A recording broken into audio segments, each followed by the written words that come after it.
Welcome to Village Church Online. My name's Chris, and I'm one of the pastors here at Village Church. And whether you're new with us today or you've been here before, a very special welcome to you. I want to tell you of two incredible opportunities that we have coming up that we really want you to be involved in. The first is this. On Tuesday nights, we have something called Tuesday Night Live. It's an opportunity to go into all sorts of different teachings and lessons and to go through different topics. And this week, we are starting a brand new one with Pastor Michael Chinchilla called The Holy Spirit and Us. Who is the Holy Spirit, this third person of the Trinity? And how does he relate to us? What does he do to change our lives? And what does that mean for you now and forever? To register for this course, you want to head to thisisvillagechurch.com and click on the Tuesday Night Live button. Trust me, this is one you will not want to miss. And another thing you won't want to miss is our service next Sunday. It's going to be different. It's a live service experience where you get to set the pace. You take your burning questions and we sit Pastor Mark in the hot seat to answer them. That's right. So get your questions ready for next Sunday, as you'll get to text in your questions and he on the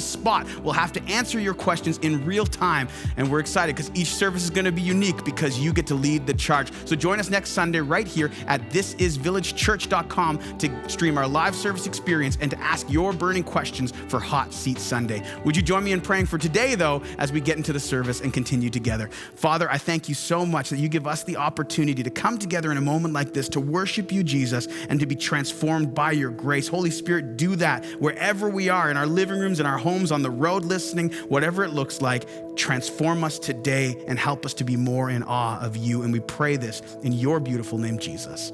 Amen.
The cost came with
Don't let your heart be troubled. Hold your head up high, don't fear no evil. Fix your eyes on this one truth. God is madly in love with you. So take courage, hold on, be strong. Remember where our help comes from.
Hold on, be strong.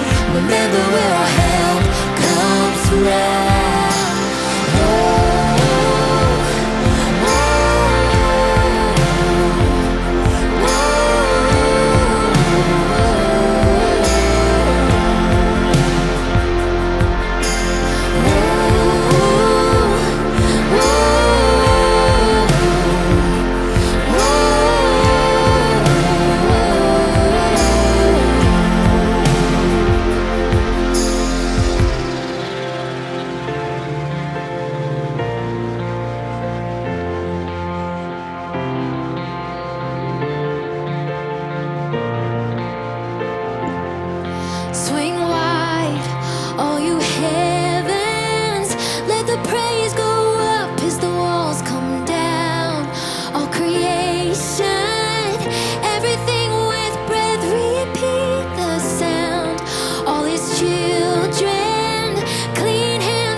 from the valley of vision. Help me to be always devoted, confident, obedient, resigned, and childlike in my trust of Thee. To love Thee with soul, body, mind, strength. To love my fellow man as I love myself.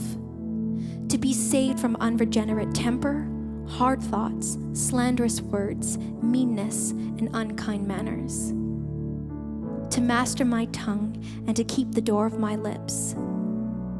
Fill me with grace daily, that my life be a fountain of sweet water.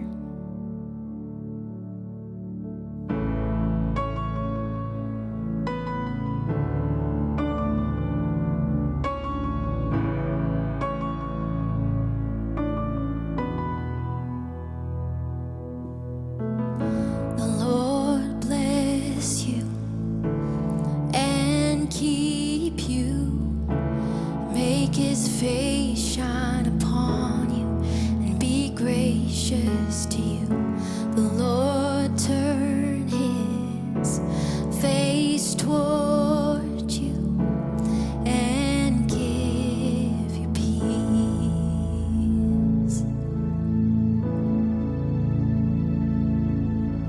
Amen. Amen.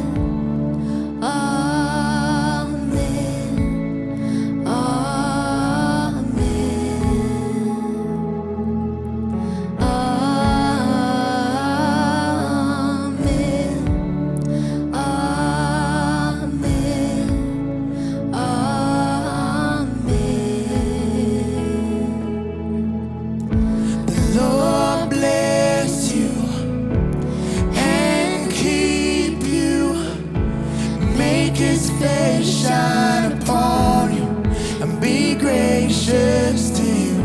The Lord turn His face toward you and give you peace. Amen. Amen.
Your children and their children and their children. May His favor be upon you and 1,000 generations, and your family and your children and their children and their children.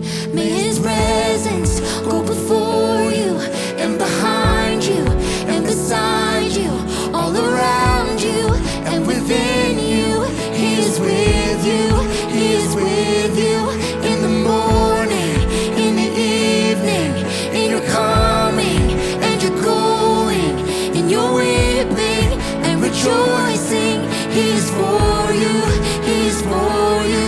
May His presence go before you and behind you and beside you.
The Lord is my shepherd.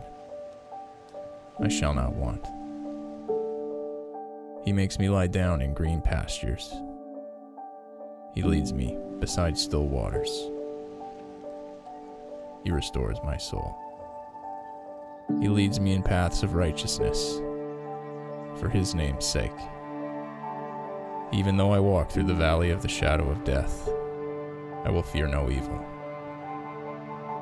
For you are with me.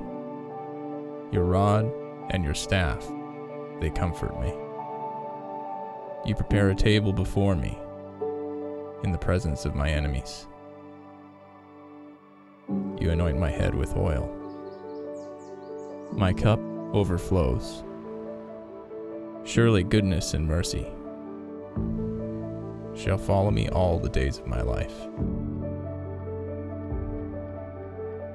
and I shall dwell in the house of the Lord forever.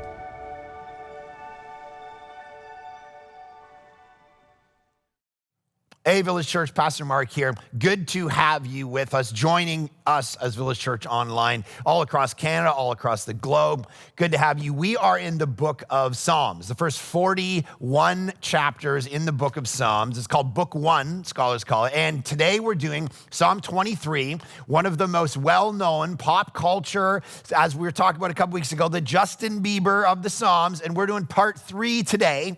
And we did the first 2 parts and hit like these massive themes. Like, listen to this thing. It says, the Lord is my shepherd, I shall not want. And we talked about needing a shepherd in all of our lives and how want and desire and contentment is one of the biggest issues we face in life. And then he says, he makes me lie down in green pastures. He leads me beside still waters. He restores my soul. And I love that because the rest, the sleep, is actually a massive part of our life. Actually sleeping. Jesus, some of you need to sleep. It's the most spiritual thing you can do, actually, is find rest for your soul. Jesus slept in the back of the boat. Some of you don't sleep. I'm commanding you as your pastor, get a rest, man. Midday, whatever you need to do. It's not a bad thing, all right? Don't judge. But so here's the thing. A couple weeks, so when I do my sermons, I work on it Saturday night from about 5 p.m. I say goodbye to my family. I work on until midnight or so, and then I wake up at 5 o'clock, and I get up, and I read through the notes, and I'm kind of work. And a couple weeks ago, my oldest daughter's friend slept over, and so she wakes up at like 5:30 in the morning and goes to the bathroom, and I'm downstairs on the couch, kind of going through my notes, but it's kind of dark or whatever. And later in the day, she's like, man, I feel so bad for your dad. And Sienna's like, why? And she's like, well, because he had to sleep on the couch last night. I don't know if your parents got in a fight. Like, does he always sleep on the couch? Look, no, I'm a happily married man. All right, I sleep in the bed every time. All right, but sleep is important, and you got to get it. And this is what it's almost like. Sleep is a symbol of the dying and rising of ultimate reality, and rest and sleep is actually a symbol of the kind of contentment, spiritual, emotional, physical rest we all need. And he's saying we go look for it everywhere in the world, but the only place to find it is in him. Have you experienced that in your life yet? And then he says this, so picking it up for today. Even though I walk through the valley of the shadow of death, verse 4. We talked about that last week. The comparison between people who die without Jesus and the assurance and people who don't, and what that means for your life. And that Jesus literally comes along in John chapter 11, he says, and he comes to the tomb of Lazarus, his friend, he raised him from the dead, and he says, I am the resurrection and the life. No one, listen, if you believe in me, you shall never die. And so here's the question for you. Do you understand that the only way you can walk through the valley of pain and death and tragedy in life is if you're in the arms of Jesus? You understand that about yourself, because that question of your death defines how you die, it defines how you live, and it's one of the 4 big questions that we ask as human beings. All right, the 4 big questions we ask, philosophers tell us, are under 4 categories: origins, meaning, morality, and destiny. Origins, where did we come from? If you're an evolutionary thinker, we came from nothing. We came from this moment of chance, of biological life, went in, natural selection, it evolved over billions, all of that, that's where we came from. That's your origin story. If you're an agnostic, you don't know. You just say, I don't know, and you move on with your life. If you're a Buddhist, you say one thing. If you're a Muslim, you say, all of these things are worldviews about origins. Then there's the question of meaning. What is the purpose? What is the meaning of life at all? What story informs that question? Then you have the question of morality. Do you believe in right and wrong? Is it a thing? And where did it come from? And then there's the question of destiny. And that's the question of, what happens after all this? When you stop breathing, is there a heaven? Is there a hell? Is there a nothing? All of those 4 categorical questions inform the way you live your life. They define how, and if you believe, as he does, that I can walk through the valley of the shadow of death because I know Jesus, I know God, he's got me, so even when I die, I don't die, like Jesus promised in John 11. If that's your reality, then it informs how you live. Then what's gonna be your reality? I will fear no evil. I'm not scared. I'm not scared of death. Go back, look at the story of, you go watch Gladiator. I've been going through these movies with my kids, showing them all my favorites, right? It's like daddy's favorites. We watched Gladiator the other day. So you see that whole movie. Why is he fearless? In the face of the Roman Empire, in the face of death, knowing he's gonna die. Why? Everyone is shaking. That guy's lined up, the gladiatorial arena, and he pees his pants just before they go out and fight them. He goes out there, he's like, I'm slaying it, homie. Boom, boom, he's killing all these people. Why doesn't he care? Why? The opening scene of the movie told you why. Because he believes in Elysium. The opening scene of the movie is his hand going through, and he's in heaven. Elysium was the Roman idea of heaven. And he's going through the wheat fields, and he's gonna go see his wife, and he's gonna go see his kid who died. He's going there so he's not afraid of anything. Go to the first century. Why did the early church take care of all the sick people? The Roman Empire kicked them out of the streets, said, we don't want your plague, you're killing us. The early church gathers around them, loves them. Why? Because they didn't fear death. Why? Because they really believed Jesus Christ rose from the dead. And if he rose from the dead, I don't need to be afraid of anything. This is how it affects everything to do with our life. And so he's saying, so there's a great pastor, preacher, Tim Keller. And so Tim Keller runs a church ran a church in New York City, planted in the 80s, amazing writer, philosopher, thinker, preacher. And years ago, he got diagnosed with cancer. And so he was in the hospital and he was going through this cancer treatment and he was scared. And he said, just about that time, this book came out, The Resurrection of the Son of God by N.T. Wright. Look at this thing. It's 700 pages thick. He said, you know what I did in the hospital? While I was sitting there getting my treatments, getting my surgeries, I actually read word for word this book. Now, I read word for word this book in college because my teacher asked me to do a 3-hour lecture on the resurrection. And I'm like, sorry, what, in front of my colleagues? He's like, yeah, I really like your thinking around. I want you to just do 3 hours on the resurrection to your college group and you have a month to prep it. I'm like, sorry, what? And so I read this of a few books. I read this book cover to cover. Keller said, when I was sitting there in the hospital, afraid to die, I read this book, and all of a sudden I wasn't afraid anymore. And the reason was because when I read this book, I actually went, Jesus Christ actually historically, not as a metaphor, not as a hope, actually rose from the dead. This book convinced me, so I'm not even afraid to die anymore, all right? That's the reality of people reading this book. Here, take that. Boom, production team, all right? So the reality is, if you really believe that God has you and holds you and he really rose from the dead, that's why he says, I don't need to fear anymore. And so then he says this, check this. He says, even though I walk through the valley of shadow of death, I will fear no evil. Now, I'm gonna deal with this for a sec. Underline the word evil because this goes to the heart of your worldview as a human being. Ask the question, do you believe in evil? I'm gonna teach you for a couple minutes about apologetics and evangelism. So those of you who aren't Christians, you can listen into this because I'm kind of addressing a fault in your worldview. Those of you who are Christians and you constantly ask questions to me, how do I do evangelism well? How do I teach and tell my friends about Jesus? How do we talk about worldviews? Well, let's take the question of evil because it's one of the biggest questions people use. And they say God can't exist because there's so much evil in the world. This text just by default admitted that there is such thing as evil because it uses the word, I will fear no evil. That's a category. The problem is this is a debate between atheism and biblical Christianity or agnosticism, Canadian nicety, postmodern worldview philosophy, and Christianity. The debate is there is no such thing as evil. That's what postmodern Canadian philosophy says. Don't project your values on me. Don't come up with categories called evil and good. There's just how you feel. It's subjective. It's relative to how you feel, so don't tell me something's evil. It's just how you feel about it. But if I don't feel about it, so you can't project a sexual ethic on me, for instance, because I can do what I want. The problem is the minute you say that, Canadian, you abandon the fact that you can't talk anymore about values.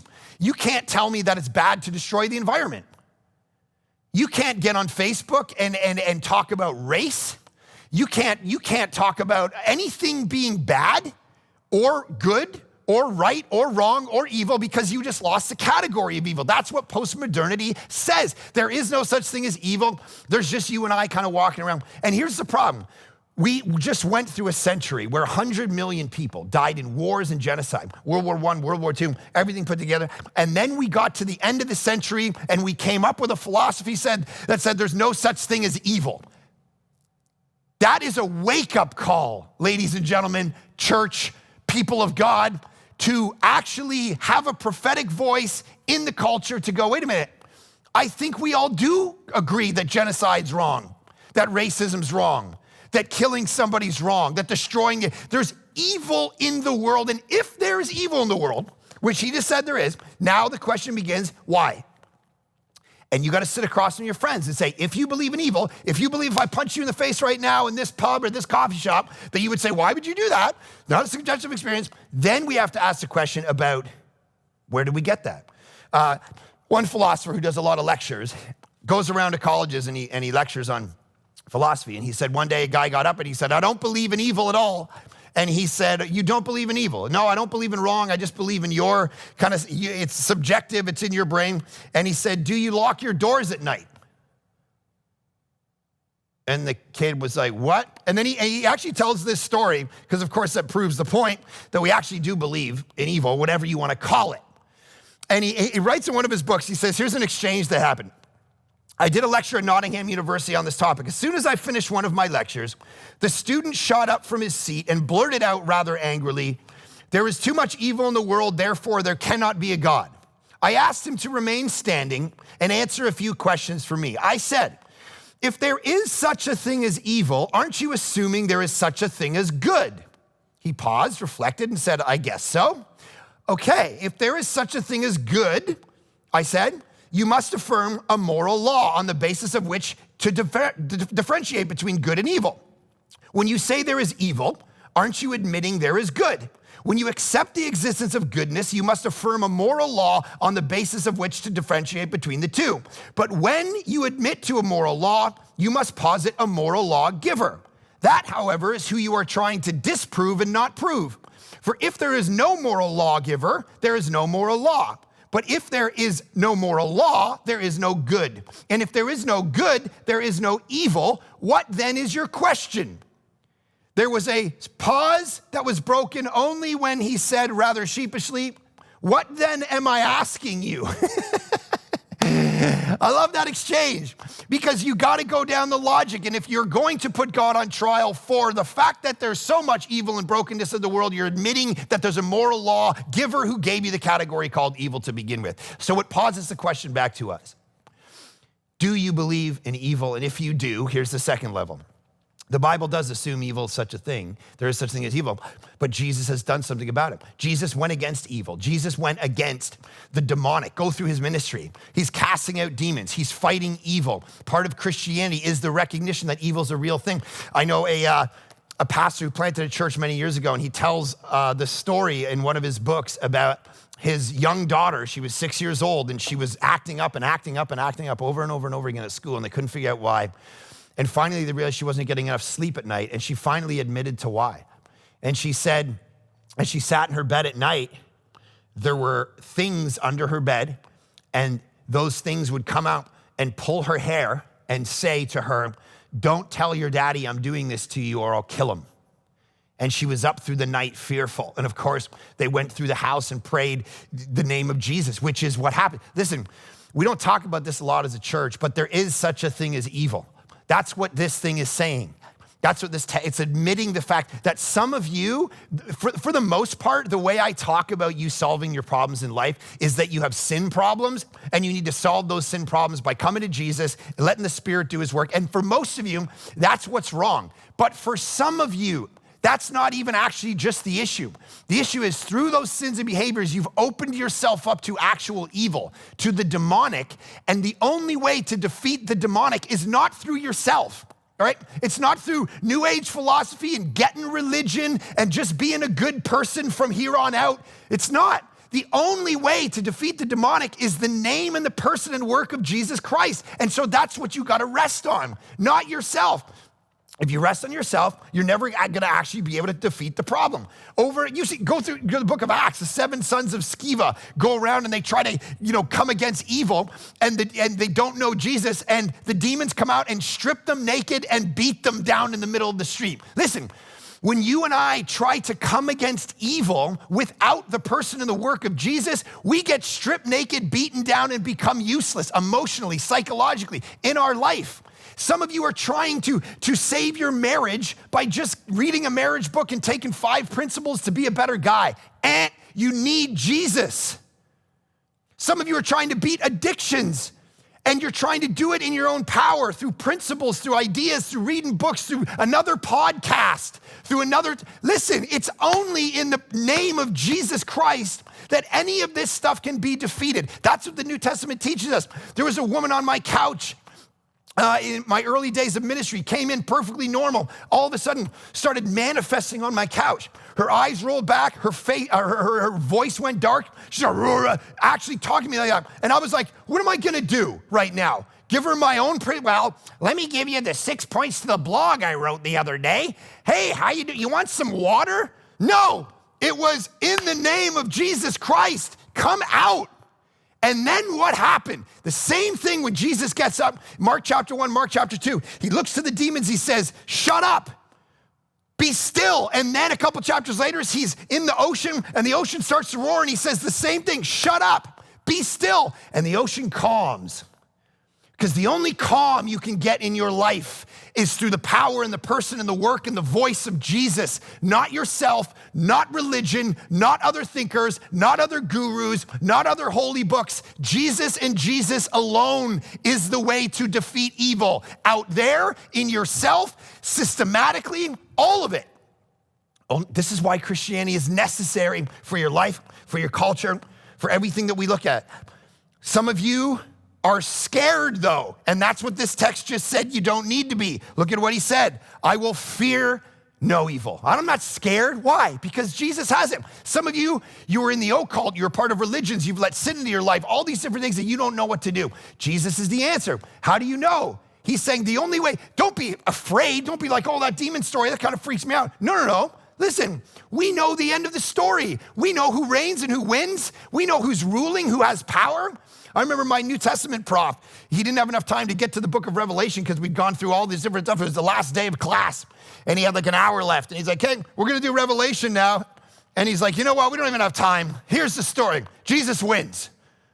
Goodbye, class. All right, and it was like, that's on the exam. Jesus wins. All right, perfect. Because that's the story. Jesus reigns, Jesus rules, he has the power. Now, all of that to say this is very important. Some of you are gonna need an actual encounter, which we do stuff like that at church, where you're going through the sin and the things you've opened yourself up to in your life, and Jesus is coming out and cleaning those things up in your life. Dealing with the generational sin, dealing with the things in your life that you've opened. All of that's a legitimate thing, and some people need that. But some of you need to hear this not in the context of a power encounter that you're gonna have, or something that you see on TV where it's like, there's, get out of them. Some of you, there might be stuff like that. Others, most of you, need to hear all of what I just said in a different context, not a power encounter, but an encounter with the one. Listen, I'm reading this book right now called Gentle and Lowly, and the writer makes this beautiful point. I want you to hear all of what I just said in the context of this psalm, which is what? You need to hear it not in the context of power encounter, but the fact that he's the good shepherd. See, this book, it's called Gentle and Lowly, and he points out this, that in Matthew chapter 11, Jesus Christ comes along and he says, hey, I am gentle and lowly in heart. Lowly meaning like humble and for those, like I'm humbling myself down in to the people who need help and empowerment. I'm gentle. And he says this, the writer, he says, in the 4 gospel accounts of Jesus given to us, 89 chapters in total, right? So Matthew, Mark, Luke, and John, there's only one place where Jesus tells us about his own heart.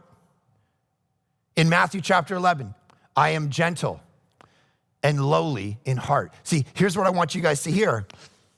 Jesus says, here's what gets me out of bed in the morning. My motive, my MO, my heart is gentle and lowly, all right? Some of you have a vision of Jesus that you grew up with where he's jacked up and he's sour and he's all trigger happy and ready to judge you and hit you and get you in trouble for all the sin you do. And you wake up with that in your brain every single day, and it doesn't inspire you. It doesn't empower you. It doesn't give you peace. It doesn't give you comfort. You're afraid, and so you run and you hide. Some of you watching this right now, you have secret sin that no one knows about, and you're freaking out and you don't know what to do about it. And you think Jesus is just going to come after you to get his comeuppance and bring down his judgment. And here's what he just said to you.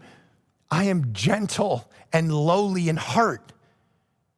That's how I'm going to deal with you. Listen, listen, some of you need to hear this. I not only love you, look at me, I like you. I'm actually gentle. Like, that's the kind of shepherd we need when we're lost. This is the kind of image of Jesus that was lost on me when I was planting our church 10 years ago. So, because I didn't want to present like soft Jesus, right, to Canadian culture. I was like, Canadian culture doesn't need no soft Jesus. They need jacked up Jesus, gonna call them to discipleship. And that's the thing. But can I tell you something? That was when I was 30. Can I tell you something? I'm almost 40 now. And you know the difference between 30 and 40? It hit me yesterday. The difference between 30 and 40 and why I so need this Jesus. The difference is 10 years of sinning. I got 10 more years of sins every single day under my belt now. And I need a gentle, lowly Jesus to go, dude, we're gonna get through this because I'm not coming down with the hammer right now. In fact, if you're a Christian, you never get the hammer because the hammer fell on him for you. This is why I don't fear evil, he says. Jesus is the one who identifies with the unworthy and the unarrived. The writer says this, if we were asked to say only one thing about who Jesus is, we would be honoring Jesus' own teaching if our answer is gentle and lowly. That's what he wants you to hear. He's the one who takes away the evil, but he does it in a gentle way. He's the one who actually deals with it. And what's hard about it is that walking away from certain behaviors in life is like, it's like trying to walk away from an addiction. That's what sin is. We're sin addicts. And I've had friends detox from drugs and they sit in a ground in a detox place, literally puking for days and shaking because your body is literally detoxing. And what do we need in that moment? The trigger happy judge who's like, you better detox your sin. You better walk away from it. You better repent and you better leave it. No, what we need is the shepherd lying on the ground with us saying, don't worry. I'm gentle, I'm lowly, I'm with you. We're gonna get through this. And some of you, that's what this psalm needs to tell you and you need to receive right now. Today, this was the thing you needed to hear because you're afraid to make a change. And some of you need to make that change. There's things you need to do to cut sin out of your life right now that you're afraid to do. There's toxic people in your life you need to walk away from, but you're afraid because you're kind of addicted to their presence.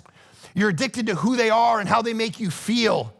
You're addicted to that substance, whatever that sin thing is, and you're afraid to leave it because what's gonna replace it? What's gonna give me the gentleness and the feeling that I get from those things? The good shepherd will. You just gotta give him a chance. That's what he's saying. I fear no evil because the jury's not coming for me. The executioner's not coming for me. The good shepherd's coming for me. It's like, this image of I will fear no evil, even though I'm living in the shadow of death, I'm not afraid of death. Look, here's what the gospel tells us. You know, they say a bee, when it stings somebody, it loses its power to harm. Once it's stung once, it can't, do anything else. In the picture of Christianity, Jesus Christ took the sting of death so that it never harms his children. That's the point. That's why I'm calling you, if you don't know Jesus, to actually come and know him. He has the freedom. He takes away the fear of evil and death and everything else. And then he says this, the rest of verse 4, for you are with me. You are with me. Jesus is present with you. And that might feel like a throwaway line to you, but the reality is the whole Bible is the story of the presence of God and the desire in people to be present with God. That's the whole biblical story. What's Genesis 1 about? Genesis 1 and 2, they're walking in the garden in the cool of the day with God. They lose the presence. And so what's the rest of the story about? He comes down, he looks at the Tower of Babel, he does this, he does this. In the Exodus story, he saves them. He walks up or he's in the burning bush with Moses, and he says, what's your name? And he says, well, I am that I am. And we kind of interpreted I am that I am. In the Hebrew, it's actually, I will be with you howsoever I will be with you. And the rest of the Exodus story is he's there with a cloud of flame at night and a pillar of cloud during the day. He leads them through the waters of the Red Sea. They build a tabernacle. They build a temple. And then, of course, that lives all through the history. And then Jesus himself shows up, who's God's presence. Then the Holy Spirit comes and empowers the church. And it's all about the presence of God. That's what the whole story is. That's the power. And even at the end of time, Revelation, last 2 chapters of Revelation. You know what the point of the picture of heaven is? Revelation 21, verse 3. And I heard a loud voice from the throne saying, behold, the dwelling place of God is with man. He will dwell with them. Revelation 22, verse 4. They will see his face and his name will be on their foreheads. You know what the ultimate, that's basically the book's over. You know where the Bible ends? You're gonna see his face. And that's what matters. Now, for you and me, we're like, see his face. All right, move to the next point, bro. I'm on Twitter at this point, just hacking around. No, you get to see his face. You get to be in his presence. And that's what gives you all the delight and pleasure.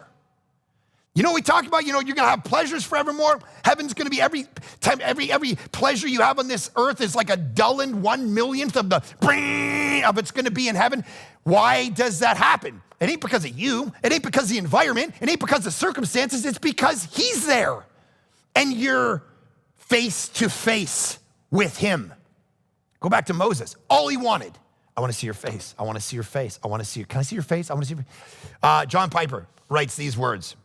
Love these words. They're a good challenge to all of us. The critical question for our generation and every generation is this. If you could have heaven with no sickness, with all the friends you ever had on earth, all the food you ever liked, all the leisure activities you ever enjoyed, and all the natural beauties you ever saw, all the physical pleasures you ever tasted, and no human conflict or any natural desires, could you be satisfied with heaven if Christ were not there?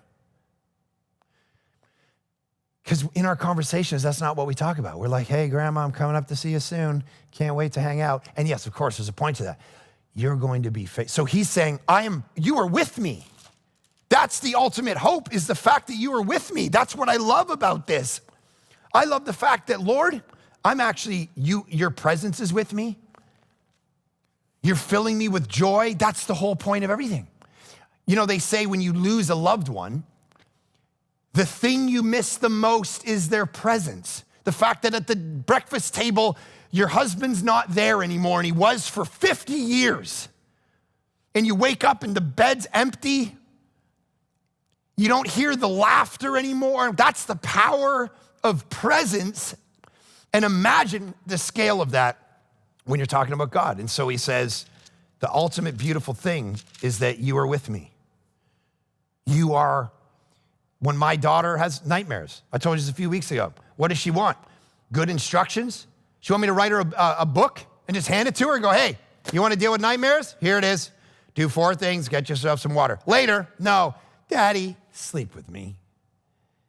And I crawl into bed and then she gets up in the morning, pretend it didn't happen and, runs away from me and says, Daddy, I don't know what you're talking about. All right, but in the middle of the night, she needs her dad. The presence is the whole thing. So he's saying, this is what I find actual joy in. And then he says this, your rod and your staff, they comfort me. So underline rod, underline staff, and underline comfort. So a shepherd had 2 tools, a rod and a staff. A rod was for him. He'd walk around with it. He'd knock things out of the way. He'd be able to climb up mountains, and a staff or a crook would grab the sheep by the neck and move it around and be able to flip it over and help it with the wool and look under it, keep pests away, and make sure the guidance was in the right direction. That's what he would do. And so, remember Philip Keller? We've been talking about Philip Keller, who was a shepherd for a long time, and he reads and he writes about the 23rd Psalm through a shepherd's mind. Here's what he says: the rod becomes his main weapon of defense for both himself and his sheep. The effectiveness of these crude clubs in the hands of a skilled shepherd was a thrill to watch. It stood as a symbol of his strength, his power, his authority in any serious situation. It was the instrument he used to discipline and correct any wayward sheep. Now think about that, discipline and correct. I don't want God to discipline and correct me. Yes, you do. You want him to discipline and correct you. The book of Hebrews says he disciplines and corrects who? Those he loves.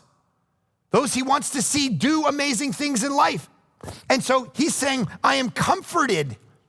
They comfort me. Your discipline comforts me. Why? Because I know that when I'm being shaped into the image of Jesus, that's the right path I need to be on, even if it feels like discipline. Ergo, when I sleep at night, there might be trials, but I'm comforted in the fact that the main thing is actually happening to me that needs to be happening, which I'm being conformed to the image of Christ. He's saying, you know what a great comfort knowing that you're in the right direction is? That's why all of us want to know what the will of God is constantly in our life. We want to know what the will of God is. Why? So he's guiding you in the right direction. That's why, that's what the rod and the staff, that's what it did. It made sure the sheep were going. I was in India a bunch of years ago, and I would watch these shepherds walk along, and his voice, they would like, and they'd respond to it, and then he'd smack it, and it would go, it's kind of like what I do with my dog. It's like, hey, where you going? Right? It's like, hey, listen, sometimes you need a little smack to get your attention. Why? It comforts me. Why? Because I know I'm on the right path as much as it hurts. And to be on the right path, like that's the whole thing. When you get a confirmation that you're on the right path, you're empowered in life. Some of you, that's why you're lost right now. You know you're not on the right path because you're not letting the shepherd lead you.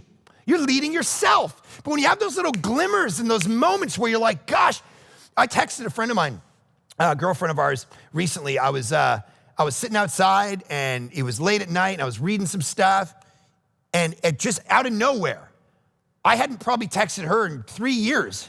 Out of nowhere, text her.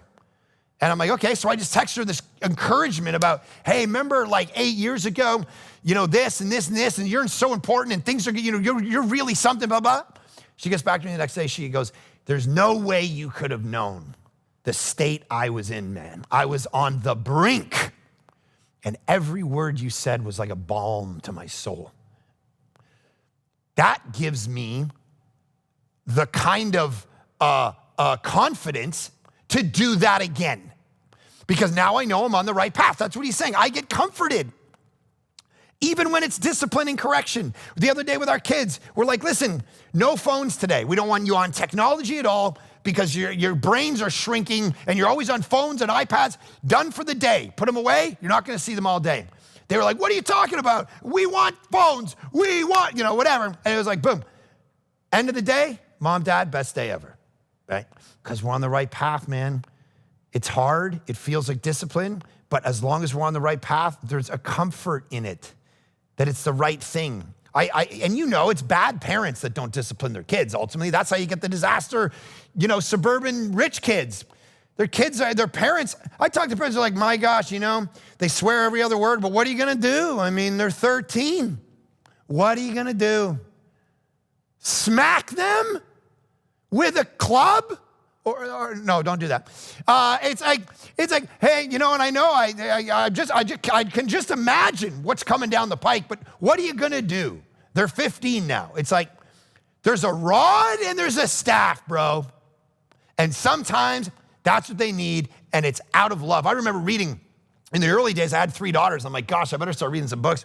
So I read this book, Raising Daughters or something like that. And I remember my 5-year-old at the time was just pushing back. I was like, freaking out. And the guy said something very convicting. He said, you know what she's doing that? You know what she's doing? She's pushing back against her father because she's trying to test you to see if you believe she's worth it.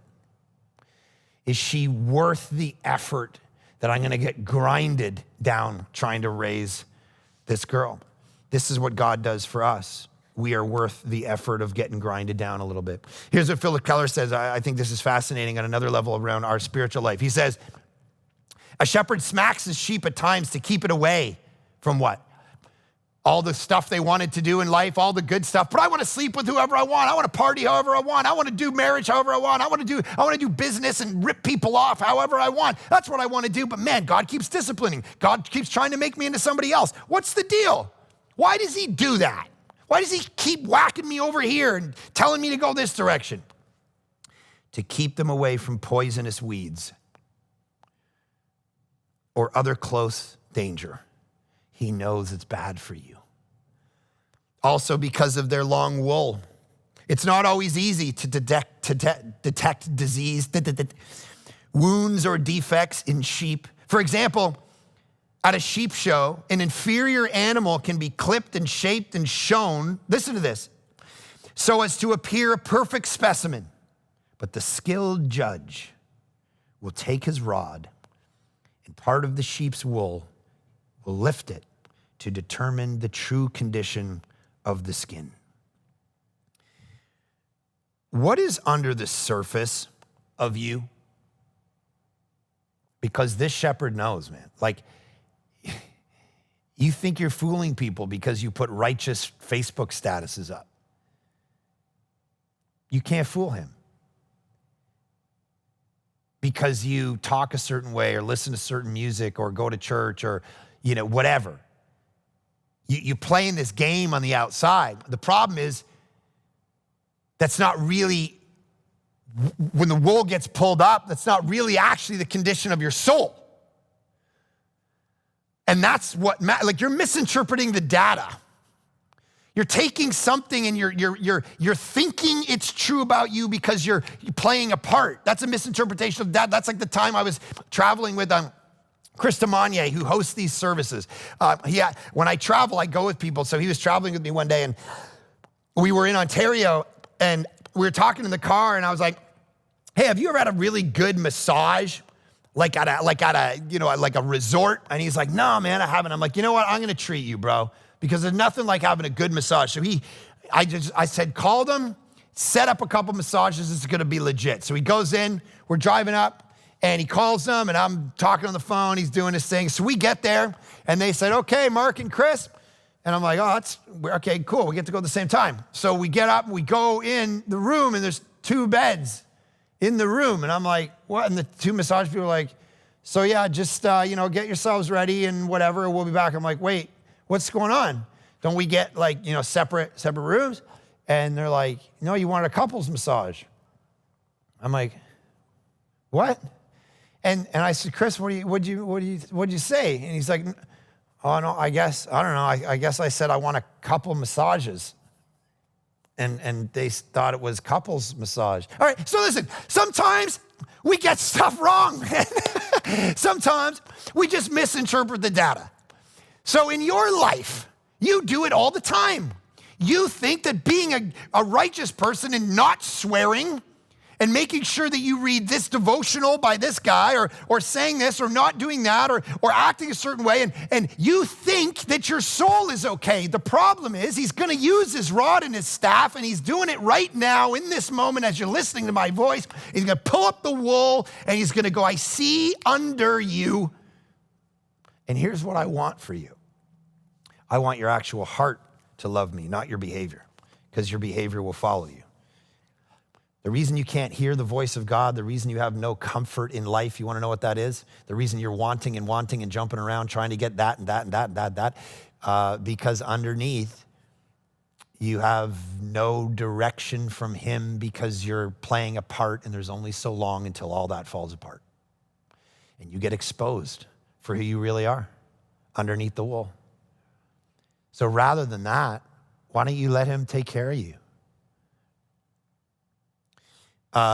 Oswald Chambers says these words, always beware of a friendship or a religion or of a personal estimate of things that does not reconcile itself to the fact of sin. He says that is the way all the disasters in human friendships and human loves begin, and where compromise starts in our life. And then he says this, I love this. He says, Jesus Christ never trusted human nature, but he was never cynical either. That's interesting.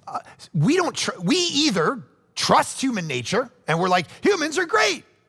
Or we never trust human nature because we're like, wow, we all know that behind the thing, we're all just scheming around to make ourselves better, and we'll just hoop anybody in our way to do that. You tend to be one of those two people, which means then you're naive, you're constantly on and paranoid, or you're super naive about human nature and the fact that everyone's trying to rip you off. You're either one of those two things. And Jesus Christ, read the Gospels. He never trusted human nature on the one hand, but he never became cynical on the other. Why? Check this, listen to me. Why? How can you be that person? Here's what Chambers says. Because he trusted absolutely what he could do for human nature. He could change it. He could get it to a place where it would fear no evil, where it would rest, and where it would be comforted even by discipline because it could discern that it's on the right path, not only in its behavior, but in its belief that the human soul would have such a contentment in him that it wouldn't be 5 tips to it. Listen, you want to change your marriage? You know the marriages that I see change? All right, now listen. If you're sitting there right now, in your head, don't do this out loud. In your head, evaluate your marriage right now out of 10. Right? So think about conflict, communication, your sex life, your finances, the way that you're raising your kids, your situation, whatever. Take all the different categories of stuff that I do marriage counseling with people. Take all of that into effect. And you say, man, some of you are going to be like, we're a 4. Like, this sucks.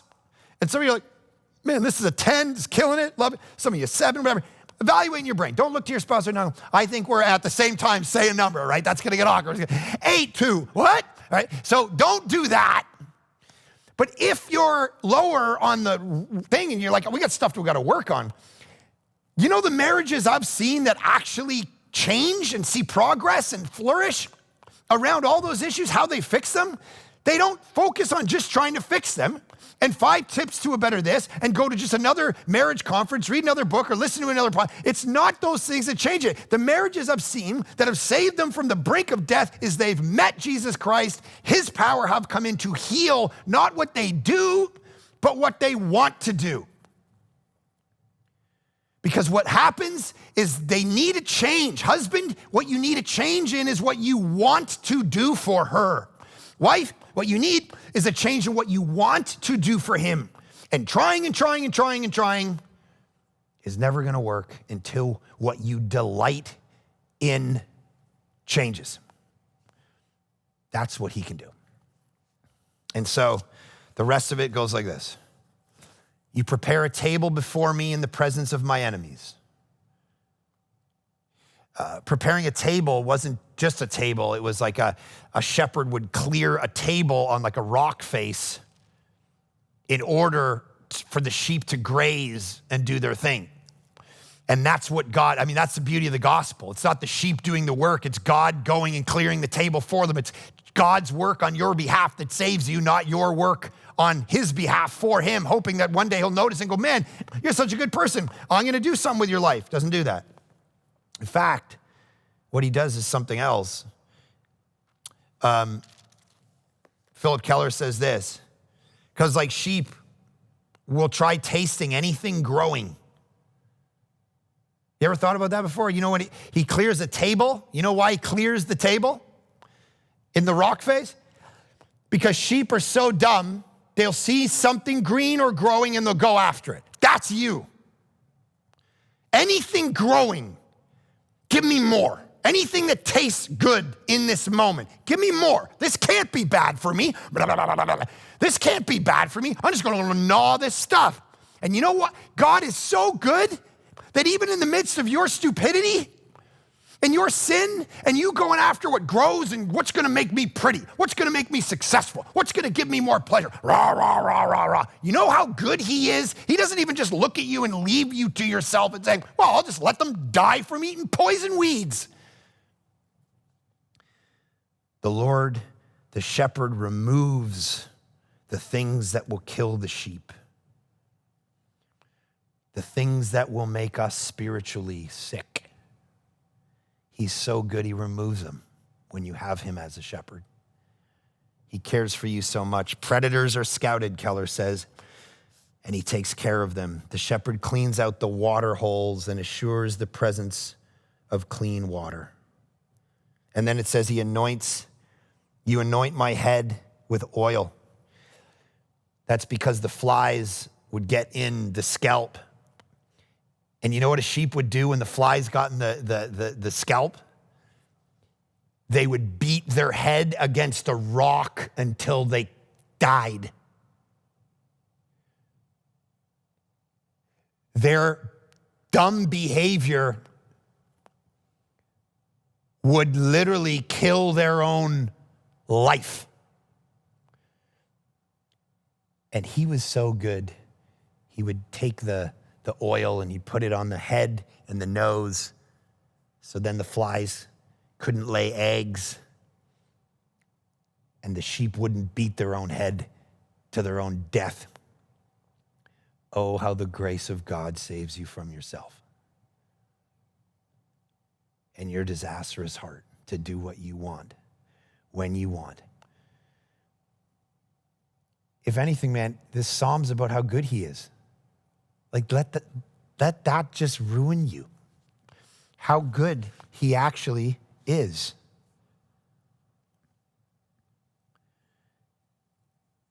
Surely goodness and mercy shall follow me.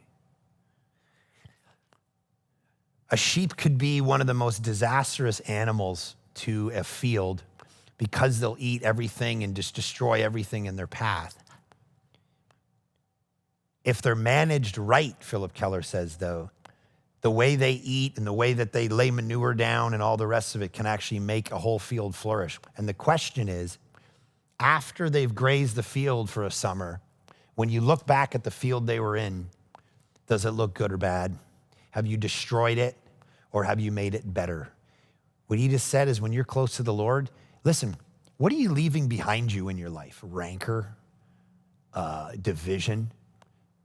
You making fun? What's the legacy of the people? When you look back, you've been going in life, and in the end, when you look back, what have you left? Love, joy, peace, patience, kindness, goodness, faithfulness, gentleness, self-control, flourishing, people being served and loved, people getting reached for Jesus, or just you got money and you've destroyed people behind you.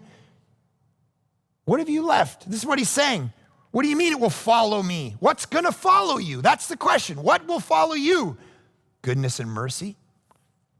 That's what we want to leave behind as a church. That's why we plant churches. That's why we spend money trying to plant churches across Canada. That's why in the next 10 years, we want to plant tons of churches across every city in Canada to reach as many people for Jesus. So at the end of the day, we look back and we go, okay, we did something. What have you left behind you? Goodness and mercy. I'm watching The Chosen show. It's amazing. First episode opens, Mary Magdalene. She becomes, of course, this prostitute. She's totally decimated, demonic. She meets Jesus. He heals her. Last scene of the first episode is brilliant. Her father used to read this passage to her from Isaiah. You know, God has chosen you, and I'm redeeming you, and you are mine. Call you by your name, and so on. That's how the whole opening scene of the opening episode is, and the last scene of the opening episode is her leaving this little pub, and Jesus follows her out and just calls her, and she's like, what? And then he starts to cite the passage her dad used to tell her, I've called you by name, I'm gonna redeem you, and he grabs her by the face and he says, you are mine. And she collapses into his arms because she used to have a ton of massive problems. She was lost and broken and seen as disgusting in her own culture. And Jesus grabs her by the face and says, you are mine. And you know what I realized about the show? In that moment, I actually realized, maybe I'm slow, what the title of the show is about.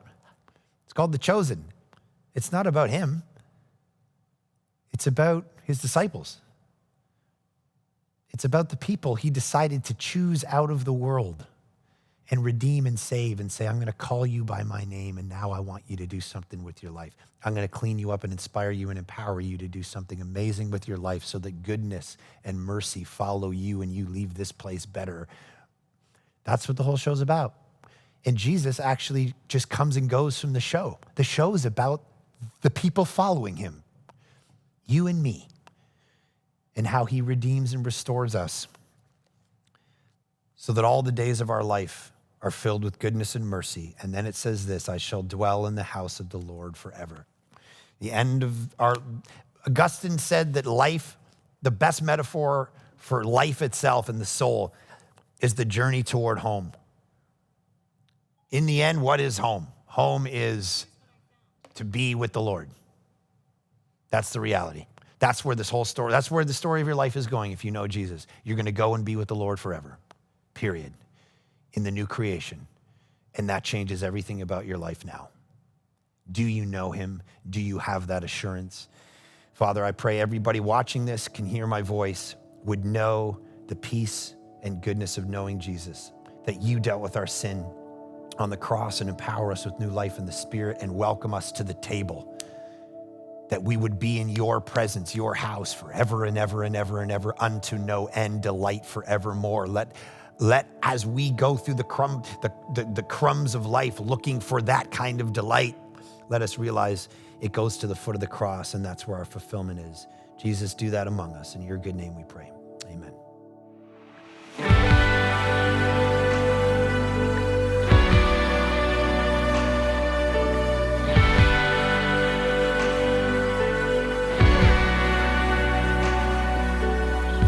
You came for criminals and every Pharisee. You came for hypocrites, even one like me.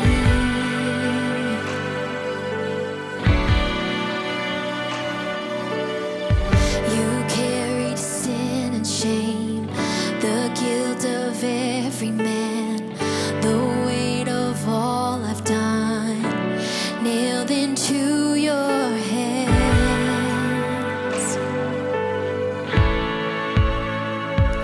Oh, your love bled for me.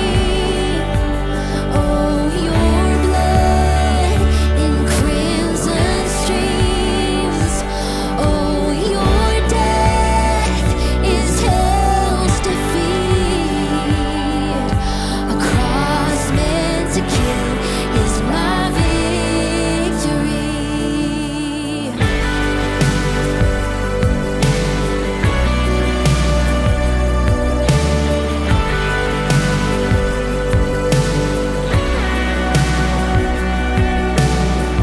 Oh, your amazing grace, I've seen and tasted it. It's running through my veins. I can't escape its grip. In you, my soul is safe. You cover everything. Oh, your love bled for me. Oh, your blood in crimson streams. Oh, your death is hell's defeat. A cross meant to kill is my victory.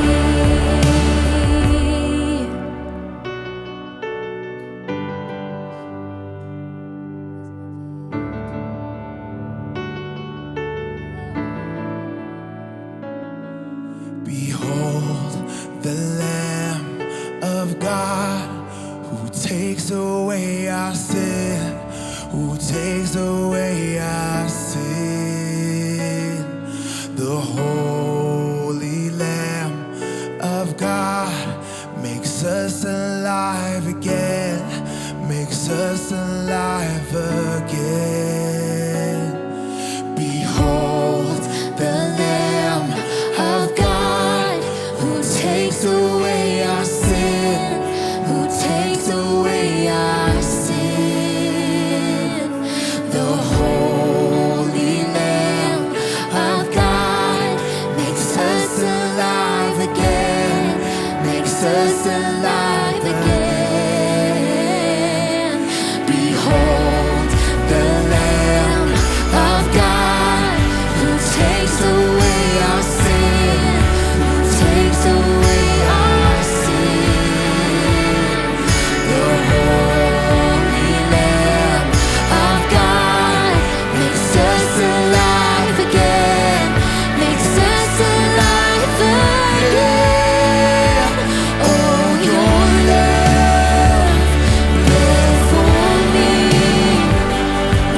incredible service with lots of practical steps for us to take. And in the midst of that practical steps, we want to make sure you work with the clearest information when you're booking a massage. No, in whatever next steps you might want to take, we want to encourage you to do that, to take that step, whether it's dealing with your sin, whether it's stepping into a deeper relationship with Jesus, or maybe stepping into one for the first time. We want to help you do that. Head to thisisvillagechurch.com/next-steps to get involved and help us come alongside you in whatever step you're taking. And of course, none of this could be possible without your generous help in helping move the mission of Village Church forward and what God is doing through Village Church all over the globe. So if you want to partake and be part of that, you can head to thisisvillagechurch.com/give or text Village Church to 77977. We're so thankful you're here this week and looking forward to being with you all throughout the week in every way we can to help you grow in your relationship with Jesus. Tell me to come.